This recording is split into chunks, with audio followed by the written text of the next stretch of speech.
Tonight, new video showing the brothers accused of attacking Jussie Smollett in a hate crime, buying supplies in what they claim was a staged attack. Did your clients get any money from Jussie at any point? They did, but can you tell us how much? Was it $3,500? It's not fitting the narrative that is out there right now. This as police say tonight that Smollett is a suspect and now charged with a felony for filing a false police report. It's taken 3 weeks full of shocking twists and turns for Smollett's story to apparently fall apart. It became clear over the last few weeks that the police had questions about his story, and as time passed, it became clearer and clearer that they simply didn't believe him.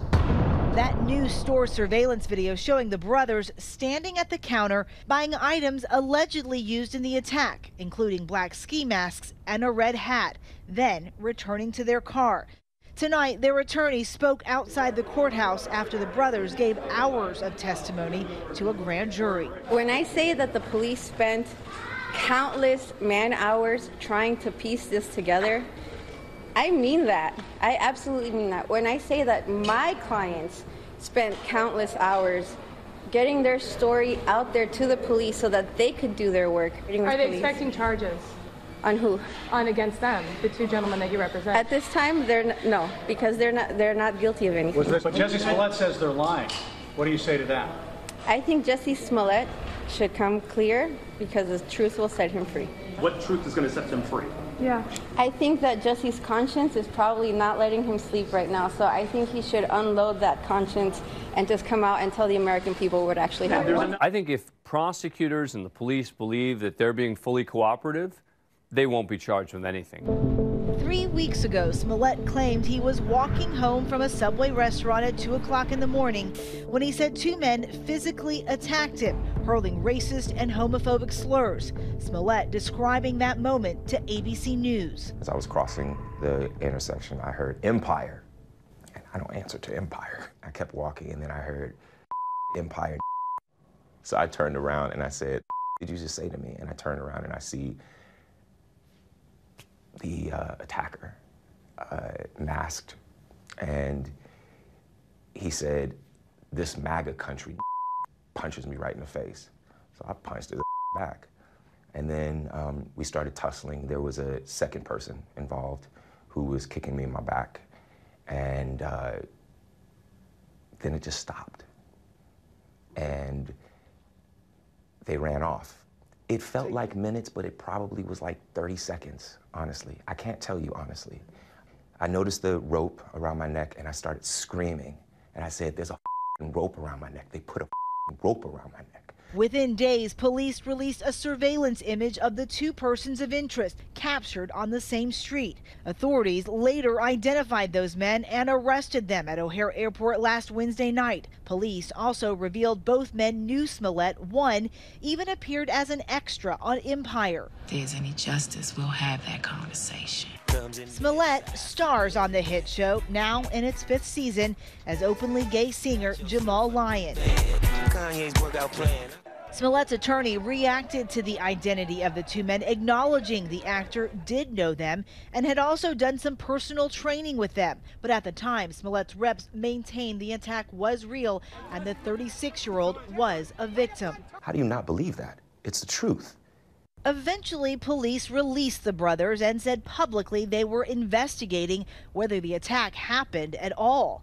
After days of pressing Smollett for a follow-up interview today, police issued this stark warning. "We got information, and that's what we want to run by him. If the opportunity is not taken to come in, we're going to go with other methods to create a culture of accountability." Late today, Smollett's attorneys met with police and prosecutors. At the same time, a grand jury was hearing testimony. In the scheme of crimes, it's not one of the most serious on the books. And as a result, what they're saying is, look, turn yourself in, let's deal with the arrest, you're going to get out, and then we'll go from there. Every angle of the case remains under active investigation, including the letter sent to Smollett on the set of Empire Chicago's studio prior to the alleged crime. It had a stick figure hanging from a tree with a gun pointing towards it. with the words that said, Smollett Jussie, you will die, black. And the return address, there was no address, but the return address said in big red, like caps, MAGA. Sources confirming to ABC News that the FBI is looking into whether or not Smollett played a role in sending the letter himself. It's certainly possible he could face a federal charge if it turns out that they believe he sent that threatening letter in the mail to himself.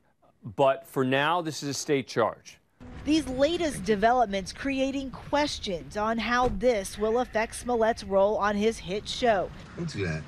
20th Century Fox Television and Fox Entertainment stating Jussie Smollett continues to be a consummate professional on set, and as we have previously stated, he is not being written out of the show. Smollett has allegedly tangled with law enforcement in the past. Newly revealed court documents from 2007 show he was accused of impersonating his brother by using his name during a traffic stop where he was suspected of driving under the influence.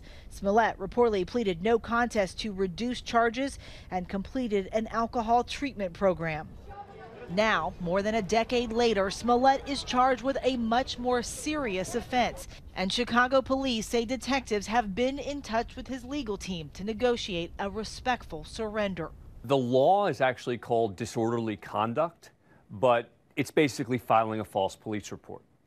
And it means that if you call and reach out to the police and file a report knowing that it's not true, that's a felony in the state of Illinois, punishable by up to 3 years in prison. Tonight, Smollett's legal team putting out a statement saying, quote, like any other citizen, Mr. Smollett enjoys the presumption of innocence, particularly when there has been an investigation like this one where information, both true and false, has been repeatedly leaked. Given these circumstances, we intend to conduct a thorough investigation and to mount an aggressive defense. I will never be the man that this did not happen to. I am forever changed. A bond hearing has been scheduled for tomorrow afternoon. For Nightline, I'm Eva Pilgrim in Chicago. Our thanks to Eva Pilgrim, who'll have the latest on GMA tomorrow. Hi, everyone. George Stephanopoulos here. Thanks for checking out the ABC News YouTube channel. If you'd like to get more videos, show highlights, and watch live event coverage, click on the right over here to subscribe to our channel. And don't forget to download the ABC News app for breaking news alerts. Thanks for watching.